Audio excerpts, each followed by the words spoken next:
Hey everyone, welcome to my very first Patreon topic video, a landmark event in world history. And this one was submitted by Kiwi, who was also my first patron, so I thought it'd be fitting to start off with his suggestion. So the topic he wanted me to cover today is the issue of shmup information, and mostly the lack of shmup information.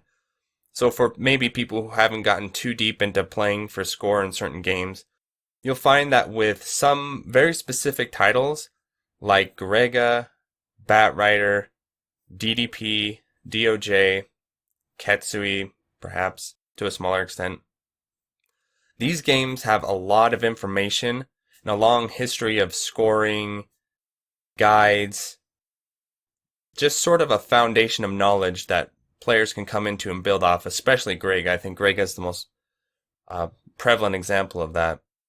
However, when you start venturing into other shmups like Kiwi has, like Mushi Original or Indie Shmups like I have, or basically anything that's not those mainstay arcade classics, you're going to find that there is not a lot of information, or maybe no information, on what you need to do to improve your scores. So he wanted me to talk about what's going on there. What are the reasons for this? Why aren't there?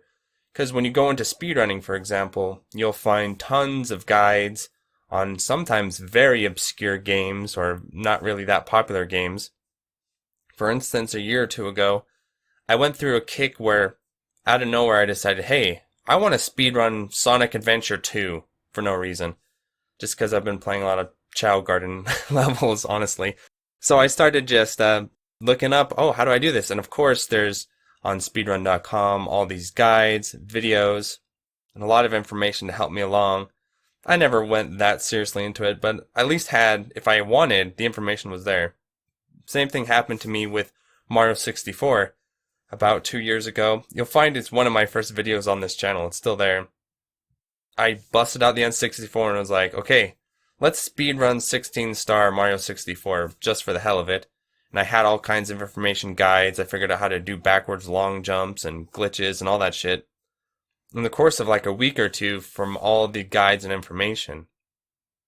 However, in shmups, that is not often the case. And so it's very strange because when you look at the Japanese community, they have all these amazing records, all these amazing scores, and yet that information is non-existent, even in Japanese sometimes.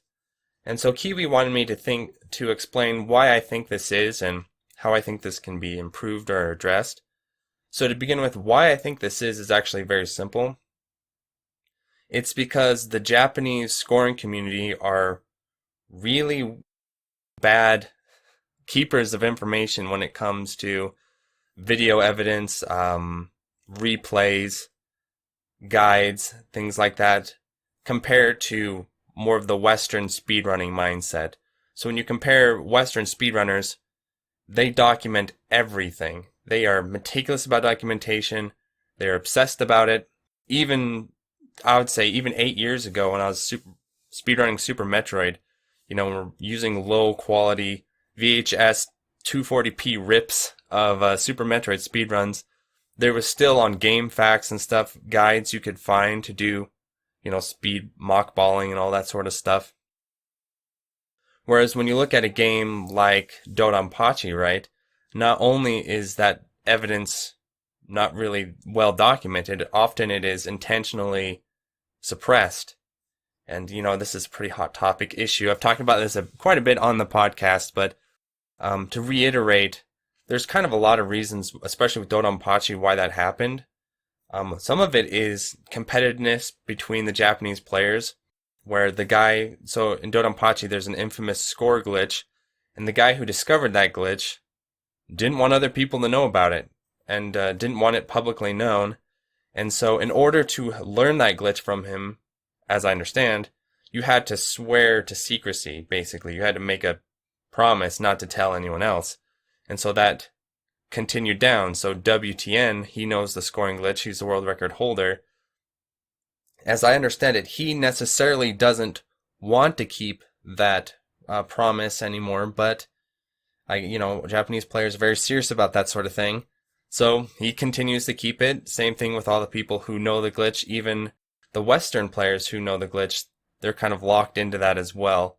And so I think a big misunderstanding is I think a lot of people think that there's this concerted effort by the Japanese players to suppress the scores or suppress the information because they feel like it, but there's actually kind of a more nuanced situation going on there. And as far as videos, that's another hot topic issue, right? Because Japanese super players are not very good about uploading videos. As of late, I have to say that there are definitely more uploading, like Devil Missionary,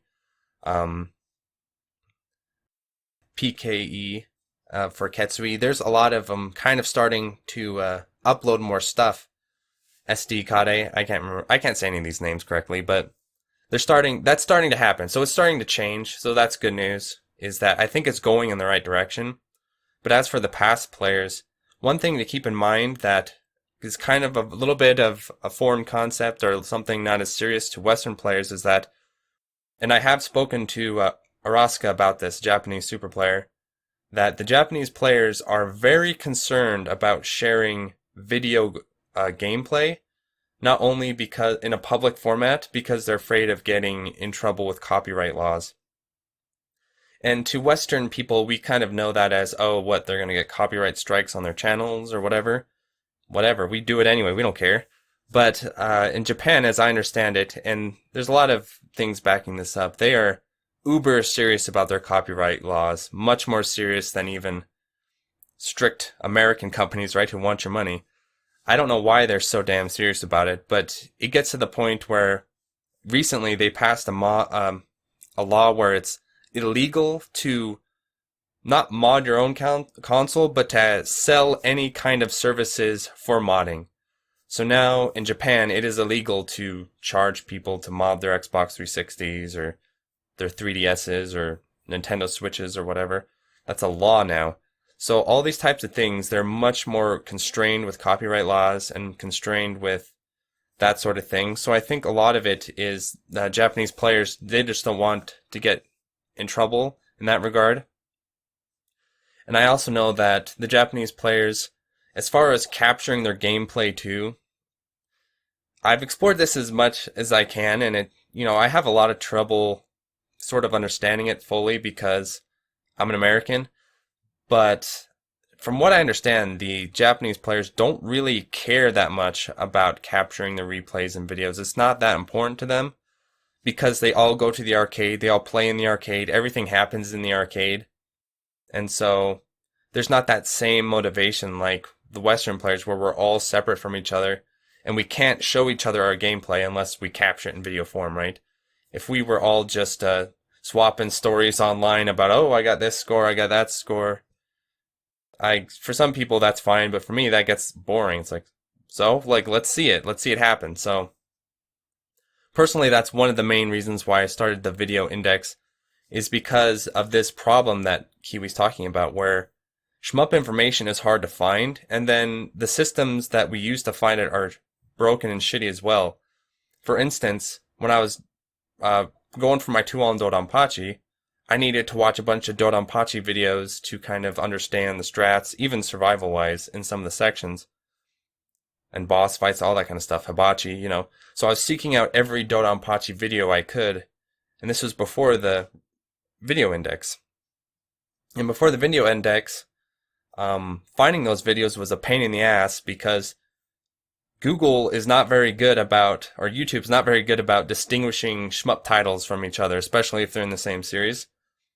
And so if I type in Dodonpachi into YouTube, I'll get Dodonpachi DFK, I'll get Dodonpachi SDOJ, I'll get Dodonpachi DOJ, I'll get Dodonpachi DFK Black Label, and it goes on, and then somewhere in there I'll find regular Dodonpachi, and they'll sometimes throw Donpachi in there too. So the Google is really shitty about targeting certain games, and so when I do the replay index, it's a pain in the ass where I basically have to type in Dodonpachi, and a lot of people help me, find stuff, but then I also will literally go through so many YouTube pages where I stop running out of videos, like, page 5 50, 60, and it's just channels now. Like I have to go, and I'm sure I haven't got all of it, especially when you start factoring in stuff like the Korean, Chinese replays, Japanese replays, and they put them on freaking Nico Nico.